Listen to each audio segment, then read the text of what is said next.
Almost ಒಂದು 8 ವರ್ಷದಿಂದನೂ ಮದ್ಯಪಾನ ಮಾಡ್ತಾ ಇದ್ದೆ. ನನ್ನ ಜೀವನದಲ್ಲಿ ಒಂದು ಕಹಿ ಘಟನೆ ಆಯ್ತು. ಒಂದು 2017 ಅಲ್ಲಿ ಲವ್ ಬ್ರೇಕಪ್ ಆಗಿ ಕೆಲ್ಸಕ್ಕೆ ಹೋಗ್ತೀನಿ ಅಂತ ಹೋಗೋದು, ಬಾರಲ್ಲಿ ಕುತ್ಕೊಂಡ್ಬಿಡೋದು. ಯಾರು ಎಲ್ಲೇ ಇರಲಿ ತಂದು ಇಲ್ಲ ಹಾಕ್ಬಿಟ್ರೆ ಒಂದು ವಾರದಲ್ಲಿ ರೆಡಿ ಆಗ್ಬಿಡ್ತಾರೆ. ಒಳ್ಳೇದಲ್ಲ ಅಂತ ನಮ್ಗೆ ಇಲ್ಲಿ ಬಂದ ಮೇಲೆ ಗೊತ್ತಾಗಿದ್ದು. ಕುಡುಕರು ಅಂದ್ರೆ ಏನೋ ಕೀಳು, ಒಂದು ನಾಯಿಗಿನ ಕಡಿಯಕ್ಕೆ ಕಾಣೋದು. ನನಗೆ ಬರೋದಕ್ಕೆ ಇಷ್ಟ ಇರ್ಲಿಲ್ಲ ಆಕ್ಚುಲಿ. ಯಾಕೆಂದ್ರೆ ರಿಹಾಬ್ ಸೆಂಟರ್ ಅಂದ್ರೆ ಭಯಾನೇ. ಎಲ್ಲಾರು ಕುಡ್ಕ ಅಂದ್ರೆ ದೂರ ತಳ್ತಾರೆ, ಆದ್ರೆ ಇವರು ಅವ್ರನ್ನೇ ಅಪ್ಕೋತಾರೆ. ವಿವೇಕ್ ಸರ್ ಅವರ ಸ್ಪೀಚ್ ನ ಕೇಳ್ಬೇಕು. ಅವ್ರು ಮಾತಾಡ್ತಿದ್ರೆ ಮೈಯೆಲ್ಲ ರೋಮಾಂಚನ ಆಗುತ್ತೆ. ಏನ್ ಪುಣ್ಯ ಮಾಡಿದ್ನ ಒಳ್ಳೆ ಟೈಮ್ ಬಂದು ಸೇರ್ಕೊಂಡೆ. 1 ವೀಕ್ ಅಲ್ಲಿ ಹಿಂದೆ ಏನಿದ್ದೆ, ಇವಾಗ ಡೆಡ್ ಆಪೋಸಿಟ್ ಇದೆ.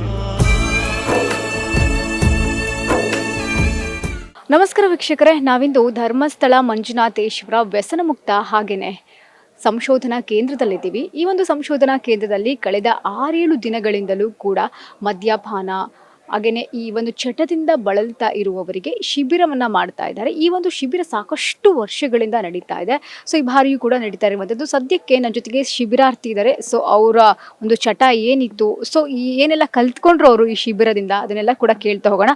ಸರ್ ನಮಸ್ತೆ, ತಮ್ಮ ಹೆಸರು, ತಾವೆಲ್ಲಿಂದ ಬಂದಿದ್ದೀರಾ? ನಮಸ್ತೆ ಮೇಡಮ್, ನನ್ನ ಹೆಸರು ರಾಘವೇಂದ್ರ ಅಂತ. ನಾನು ಬೆಂಗಳೂರಿಂದ ಬಂದಿದ್ದೀನಿ. ನಮಗೆ ಈ ಜಾಗದ ಬಗ್ಗೆ ನಮಗೆ ಗೊತ್ತಿರಲಿಲ್ಲ ಮೇಡಮ್. ನಾವು ಒಂದು ಸ್ವಲ್ಪ ತುಂಬಾನೇ ಲೇಟಾಗಿ ನಮಗೆ ಗೊತ್ತಾಗೋಯ್ತು. ಯಾಕೆಂದರೆ ನಾನು ಆಲ್ಮೋಸ್ಟ್ ಒಂದು 8 ವರ್ಷದಿಂದನೂ ಮದ್ಯಪಾನ ಮಾಡ್ತಾ ಇದ್ದೆ.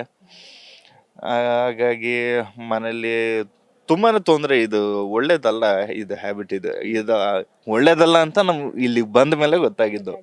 ಹೌದು, ಕರೆಕ್ಟ್ ಟೈಮ್ಗೆ ನಮ್ಮ ಮಾವ ಅವರು ಉಡುಪಿಲಿದ್ದಾರೆ, ಬಲೇಪಾದೆ ಅಂತ.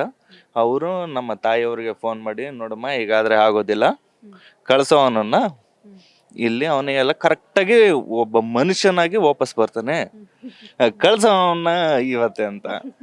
ಅವರು ಮಂಗಳವಾರ ಫೋನ್ ಮಾಡಿದ್ರು, ಬುಧವಾರ ಟ್ರೈನ್ ಹತ್ತದೆ, ಗುರುವಾರ ಜಾಯಿನ್ ಆದೆ. ನನಗೆ ಬರೋದಕ್ಕೆ ಇಷ್ಟ ಇರಲಿಲ್ಲ ಆ್ಯಕ್ಚುಲಿ. ಇದು ಹೇಗೋ ಏನೋ, ಯಾಕೆಂದರೆ ರಿಹಾಬ್ ಸೆಂಟರ್ ಅಂದರೆ ಭಯಾನೇ. ಕಟ್ಟಾಕ್ತಾರೆ, ಹೊಡಿತಾರೆ, ಊಟ ಕೊಡಲ್ಲ, ಅದು ಇದು ಎಲ್ಲ ಕೇಳ್ತಿರ್ತೀವಲ್ಲ. ಹಾಗಾಗಿ ಅಯ್ಯೋ ಏನೋ ಹೋಗ್ಲಿ ಬಿಡು ಅಂತ ಬಂದೆ. ಆದರೆ ಇಲ್ಲಿ ಬಂದಾಗ ಗೊತ್ತಾಯ್ತು ಇದ್ರ ಒರಿಜಿನಲ್ ಇದು ಏನು ಅಂತ ನಮಗೆ ಗೊತ್ತಾಗೋಯ್ತು. ಇಲ್ಲಿ ಇರೋ ಸ್ಟಾಫ್ಗಳಾಗಲಿ, ಇಲ್ಲಿರೋ ಫೆಸಿಲಿಟೀಸು, ನರ್ಸ್ಗಳು ಎಲ್ಲ ತುಂಬ ಎಷ್ಟು ಚೆನ್ನಾಗಿ ಅಂದರೆ, ಎಲ್ಲರೂ ಕುಡ್ಕ ಅಂದರೆ ದೂರ ತಳ್ತಾರೆ, ಆದರೆ ಇವರು ಅವ್ರನ್ನೇ ಅಪ್ಕೋತಾರೆ. ಬನ್ನಿ ನಿಮ್ಮನ್ನು ಮನುಷ್ಯರಾಗಿ ಮಾಡ್ತೀವಿ ಅಂತ.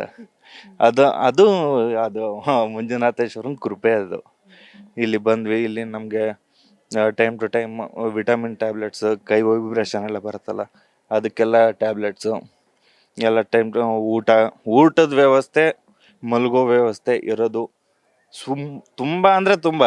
ಈ ಥರ ಬೆಂಗಳೂರಲ್ಲಿ ಬೇಕು ಅಂದರೆ 1 ಲಕ್ಷ 1.5 ಲಕ್ಷ ಮೇಲೆ ಖರ್ಚು, ಆ ಥರ ಇದೆ. ಇಲ್ಲಿ ಮೇಯ್ನು ಏನು ಹೇಳೋದಕ್ಕೆ ಇಷ್ಟಪಡ್ತೀನಿ ಅಂದರೆ, ನಾನು ಒಬ್ಬ ಮದ್ಯವ್ಯಸನಿಯಾಗಿ ಅನುಭವಿಸಿದಂಥ ನೋವುಗಳು, ಅವಮಾನಗಳು ದೇವರಣಗೂ ಬೇಡ. ಯಾಕಂದರೆ ನಾನು ಒಬ್ಬನೇ ಅಂತಲ್ಲ, ತುಂಬ ಒಂದು ಸ್ವಲ್ಪ ಭಾವುಕತೆ ಬರುತ್ತೆ ಹೇಳೋದಕ್ಕೆ.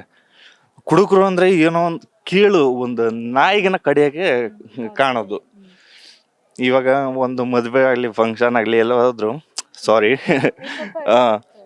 ಎಲ್ಲರೂ ಸ್ವಲ್ಪ ನಮ್ಮಿಂದ ದೂರ ಇಡೋದಕ್ಕೆ, ಸ್ವಲ್ಪ ಹೋಗು ಆ ಕಡೆ ಸೈಡ್ಗೆ ಹೋಗು, ಅಲ್ಲಿ ನಿಂತ್ಕೋ, ಆ ರೀತಿ 1-2 ಕಡೆ ಆಯಿತು. ಅದು ಯಾಕೋ ತುಂಬಾ ಅವಮಾನ ಆಗೋಯ್ತು. ನಾನು ಅದ್ರ ಮಧ್ಯದಿಂದ ಆಚೆಗೆ ಬರೋದಕ್ಕೆ ತುಂಬ ಅಂದರೆ ತುಂಬಾ ನಾನು ಪ್ರಯತ್ನ ಮಾಡ್ತಾ ಇದ್ದೆ. ಅದು ಏನು ಮಾಡೋದು, ಬೆಳಿಗ್ಗೆ ಇಲ್ಲ ನಾನು ಕುಡಿಯೋದಿಲ್ಲ ಇವತ್ತು, ಅದು ಟೈಮ್ ಆಗ್ತಾಗ್ಲೇ ಹೋಗ್ಲಿ ಬಿಡು ಈ ಥರ ಹೋಗ್ಬಿಟ್ಟಿದೆ ಅಡಿಕ್ಷನ್ನು. ಇಲ್ಲಿಗೆ ಬಂದಾಗ ಇಲ್ಲಿ ಡಾಕ್ಟರ್ಗಳು ಕೌನ್ಸಿಲಿಂಗ್ ಎಲ್ಲ ಮಾಡ್ತಾರೆ, ಸೈಕ್ಯಾಟ್ರಿಸ್ಟ್ ಅವರೆಲ್ಲ ತುಂಬ ಅಂದರೆ ತುಂಬ ಚೆನ್ನಾಗಿ ಗೈಡೆನ್ಸ್. ನಮ್ಮ ವಿವೇಕ್ ಸರ್ ಅವರ ಸ್ಪೀಚ್ನ ಕೇಳಬೇಕು. ಅವರು ಮಾತಾಡ್ತಿದ್ರೆ ಮೈಯೆಲ್ಲ ರೋಮಾಂಚನ ಆಗುತ್ತೆ, ಅಷ್ಟು ಚೆನ್ನಾಗಿ ಮಾತಾಡ್ತಾರೆ. ಇಲ್ಲಿರೋ ಸಿಬ್ಬಂದಿ ವರ್ಗನೂ ಅಷ್ಟೇ, ನೈಟ್ ಫುಲ್ ವೇಟ್ ಆಗ್ತಾರೆ, ಎಲ್ಲರೂ ಮಲಗಿದ್ದಾರೆ, ಚೆನ್ನಾಗಿದ್ದಾರೆ. ಯಾರಿಗಾರು ಏರುಪೇರು ಆಗಿದೆಯಾ ಆರೋಗ್ಯದಲ್ಲಿ, ಅದನ್ನೆಲ್ಲನೂ ತುಂಬ ಅಂದರೆ ತುಂಬ ಕೇರಾಗಿ ನೋಡ್ಕೊತಾರೆ ಇಲ್ಲಿ.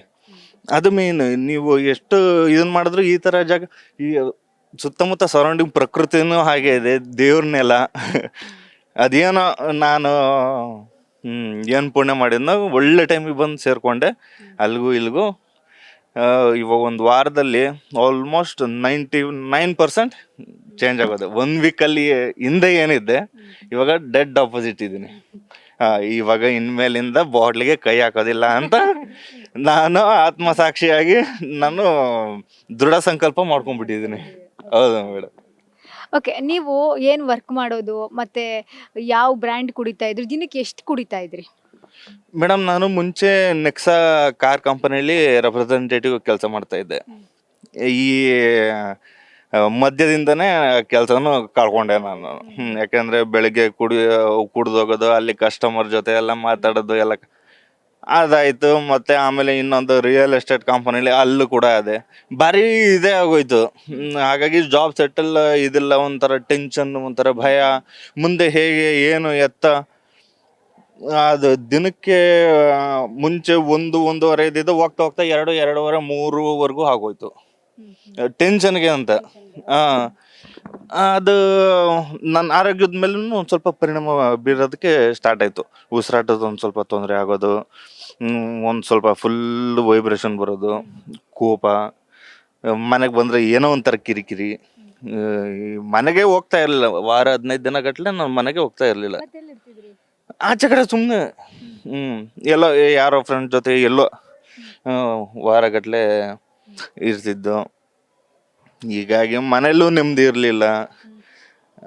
ಹಾಗಾಗಿ ಈ ಯಾವಾಗ ಇಲ್ಲದು ಸಜೆಷನ್ ಸಿಕ್ತೋ ನಾನು ಬಿಡಲಿಲ್ಲ.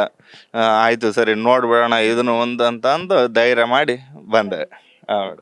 ಓಕೆ, ನಿಮ್ಮ ಥರ ಸಾಕಷ್ಟು ಜನ ಇರ್ತಾರೆ ಈ ಒಂದು ಚಟಕ್ಕೆ ಒಳಗಾಗಿ ಬಿಡ್ದಲ್ಲೇ ಇರೋಕ್ಕಾಗೋದು, ಮನೆಗೆ ಹೋಗ್ದಲ್ಲೇ ಇರುವಂಥದ್ದು. ಹಾಗೆಯೇ ಇದರಿಂದ ಹೆಂಡತಿ ಮಕ್ಕಳಿಗೆ ಸಾಕಷ್ಟು ತೊಂದರೆ ಆಗ್ತಾ ಇತ್ತು. ಸೊ ಅವ್ರಿಗೆ ಯಾವ ರೀತಿ ಪರಿಣಾಮ ಬೀರ್ತಿದ್ದು?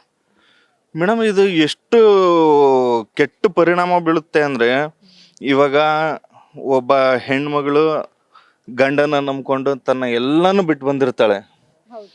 ಅವ್ರಿಗೆ ನಾವು ಈ ಥರ ಮಾಡೋದು ಸರಿ ಬರೋದಿಲ್ಲ. ಮನೇಲಿ ಪುಟ್ಟ ಮಕ್ಳು ಇರ್ತಾರೆ, ಅವರು ಕಾಯ್ತಾ ಇರ್ತಾರೆ, ನಮ್ಮ ಅಪ್ಪ ಬರ್ತಾರೆ, ಏನಾದ್ರು ತೊಗೊಂಬರ್ತಾರೆ, ನಾವೆಲ್ಲರೂ ಹೋಗೋಣ ಆಚೆ ಲೈಟಾಗಿ, ಈ ಥರ ಎಲ್ಲ ಇಟ್ಕೊಂಡ್ರೆ ಇವರು ತೂರಾಡ್ಕೊಂಡು ಬಂದು ಕೂಗಾಡ್ಕೊಂಡು ಅದು ತುಂಬ ಅಂದರೆ ತುಂಬಾನೇ ಮಕ್ಳ ಮೇಲೂ ಪ್ರಭಾವ ಬೀರುತ್ತೆ. ಜಾಸ್ತಿ ದಿನ ಹೆಂಡ್ತಿರ ಅವ್ರ ಜೊತೆ ಇರೋದಿಲ್ಲ. ಸಂಸಾರ ಸುಖ ಅವ್ರು ಯಾವುದೇ ಕಾರಣಕ್ಕೂ ಎಕ್ಸ್ಪೆಕ್ಟ್ ಮಾಡೋ ಹಾಗೆ ಇಲ್ಲ. ಮತ್ತು ಸೋಷಿಯಲ್ ಇದರಲ್ಲಿ ಸಮಾಜದಲ್ಲಿ ಅವ್ರ ಬೆಲೆ ಗೌರವ ಇಲ್ಲವೇ ಇಲ್ಲ. ಅದಂತೂ ಗ್ಯಾರಂಟಿ. ಅದು ಎಲ್ಲರೂ ಹೋಗಲಿ. ಇವಾಗ ಬಡ ಕೂಲಿ ಕಾರ್ಮಿಕರು ಅವರು ಕುಡ್ದೋಗ್ತಾರೆ. ಅವರು ದಿನಕ್ಕೆ 300-400 ಕುಡಿದು ದುಡ್ದೋದ್ರೆ ಇಲ್ಲೇ ಬಾರಲ್ಲೇ ಅವರು 250-300 ಖರ್ಚು ಮಾಡ್ಕೊಂಡು ಮನೇಲಿ 50 ರೂಪಾಯಿ ಕೊಟ್ಟರೆ ಏನು ಮಾಡ್ತಾರೆ? ಏನಿಲ್ಲ. ಅಂಥವ್ರಿಗೋಸ್ಕರ ಈ ಏನಿದೆ ಶಿಬಿರ ತುಂಬ ಅಂದರೆ ತುಂಬ ಒಳ್ಳೆಯದು.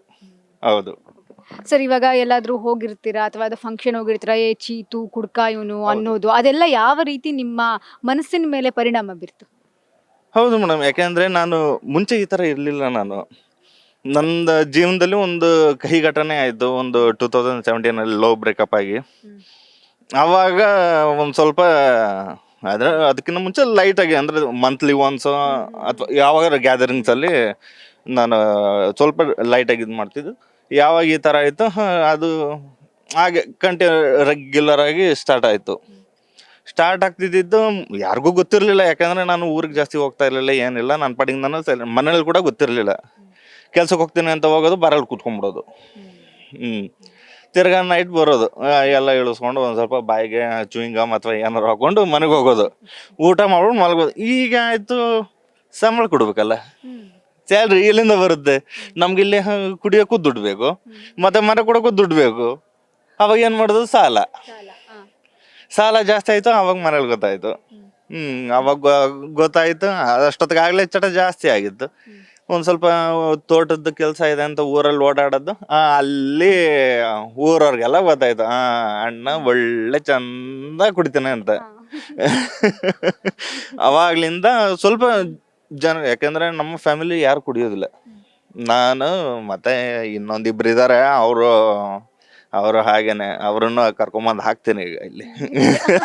ನೆಕ್ಸ್ಟ್ ಅವರ ಲೈನಲ್ಲಿ ಇದ್ದಾರೆ, ಅವರು ಹಾಕ್ತೀನಿ ತಂದು. ನಾವು ಗೊತ್ತಾಯ್ತಲ್ಲ, ಒಂದು ಫಂಕ್ಷನ್ ಇತ್ತು, ಊರಲ್ಲಿರೋರ್ನೆಲ್ಲರನ್ನು ಕರೆದ್ರು. ನಮ್ಮ ಸ್ವಂತ ಮಾವನೇ, ಅವರ ಮೊಮ್ಮಗಳದ್ದು ಏನೋ ಒಂದು ಫಂಕ್ಷನ್ ಇತ್ತು. ಎಲ್ಲರನ್ನ ಕರೆದು ನನ್ನ ಮುಂದೆ ಅಲ್ಲೇ ಇದ್ದಾರೆ ಅವರು, ನಾನು ಇಲ್ಲೇ ನಿಂತೀನಿ, ನನಗೆ ಕರೀಲಿಲ್ಲ. ಮಿಕ್ದವ್ರನ್ನೆಲ್ಲರನ್ನು ರೋಡಲ್ಲಿ ಹೋಗ್ತಾ ಹೋಗ್ತಾ A to Z ಎಲ್ಲರನ್ನು ಕರೆದೋದ್ರು.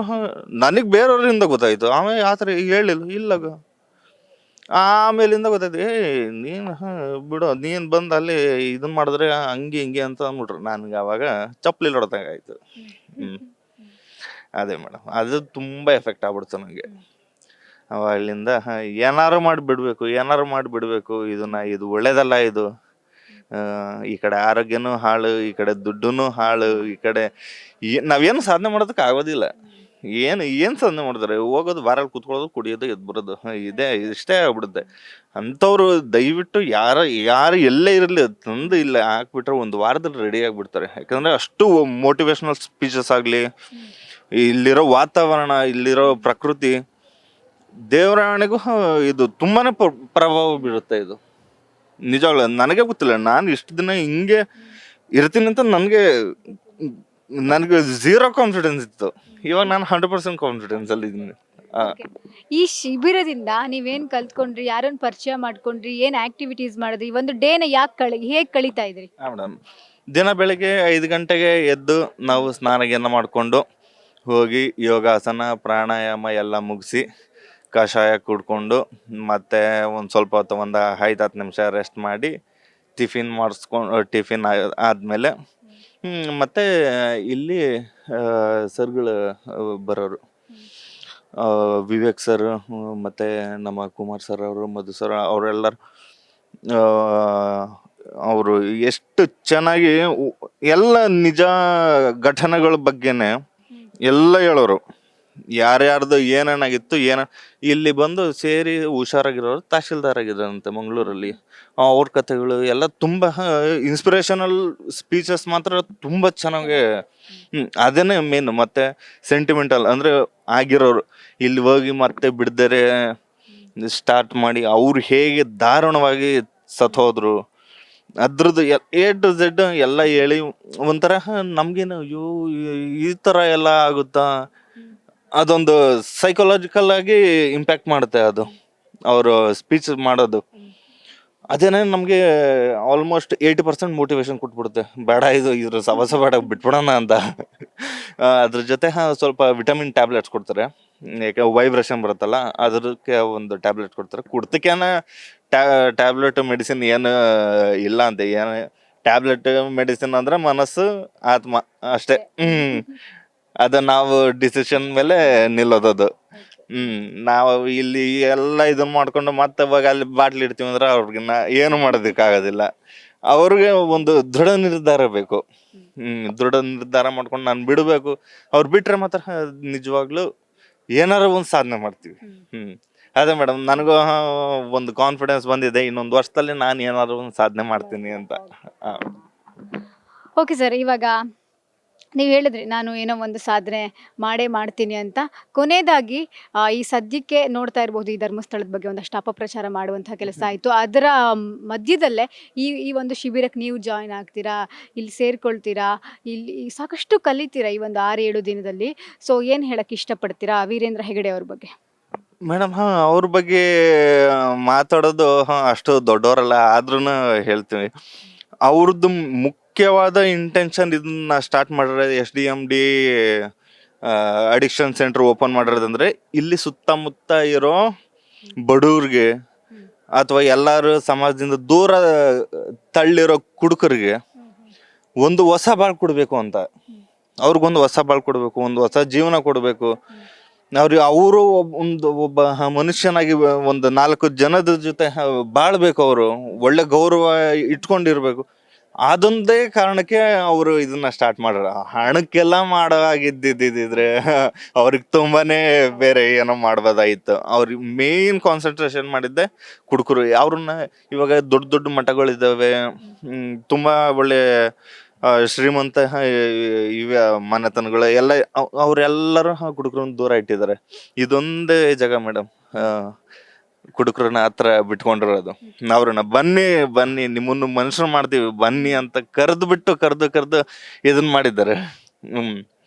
ಅದು ಬಿಟ್ರೆ ಅವ್ರದ್ದು ಇದ್ರಲ್ಲಿ ಏನು ಲಾಭ ಇಲ್ಲ. ಯಾಕೆ ಒಬ್ರಿಗೆ 5,000 ತಗೊಂತಾರೆ. 5,000 ತಗೊಂಡು ಊಟ ತಿಂಡಿ ಮೆಡಿಸಿನ್ ಮತ್ತೆ ಸ್ಟಾಫ್ ಖರ್ಚು ಬಿಲ್ಡಿಂಗು ಕರೆಂಟ್ ವಾಟರ್ ಏನು ಇಲ್ಲ. 5,000 ಏನು ಬರುತ್ತೆ? ಒಂದ್ಸರಿ ಬಾರಲ್ಲಿ ಕೂತ್ವಿ ಅಂದ್ರೆ 1,500 2,000 ಮುಗ್ದೋಗುತ್ತೆ ಅಲ್ಲೇನೆ. ಅಂಥದ್ರಲ್ಲಿ ಒಂದು 8 ದಿನಕ್ಕೆ 5,000 ಏಂತಕ್ಕೂ ಅಲ್ಲ ಅಲ್ವಾ? ಹಾಗಾಗಿ ಅದೆಲ್ಲ ನನಗೆ ಅವ್ರ ಬಗ್ಗೆ ತುಂಬಾನೇ ಗೌರವ ಇದೆ. ಸರ್, ಕೊನೆಯದಾಗಿ ನೆಕ್ಸ್ಟ್ ಇಲ್ಲಿಂದ ಹೋದ ನಂತರದಲ್ಲಿ ಏನಾದ್ರೂ ಪೆಗ್ ಇಲ್ಲ ಇಲ್ಲ ಇಲ್ಲ ಇಲ್ಲ ಇಲ್ಲ ಅದು ರೂಟ್ ಮರ್ತ್ ಬಿಟ್ವಿ ನಾವು. ಇನ್ನಿಲ್ಲ, ಇನ್ನು ಬೇಡ ಆದ್ರೆ ಸವಾಸ. ತುಂಬಾ ನೊಂದು ಬಿಟ್ಟಿದೀವಿ. ಇನ್ಮೇಲಿಂದ ನಿಂತ್ಕೊಳ್ಳೋದು ಬೇಡ. ಬೇಡ. Thank you so much sir, ತುಂಬಾ ಚೆನ್ನಾಗಿ ಮಾತಾಡಿದ್ರಿ. ನೋಡಿದ್ರಲ್ವಾ, ಇದು ಮದ್ಯ ವ್ಯಸನಕ್ಕೊಳಗಾಗಿ ಆ ನಂತರ ಶಿಬಿರಕ್ಕೆ ಬಂದು ಇಲ್ಲಿ ಬದಲಾದಂಥವರ ಸ್ಟೋರಿ ಆಗಿತ್ತು. ಕ್ಯಾಮರಾ ಪರ್ಸನ್ ವೆಂಕಟೇಶ್ ಜೊತೆಗೆ Pallavi N Raj, national TV.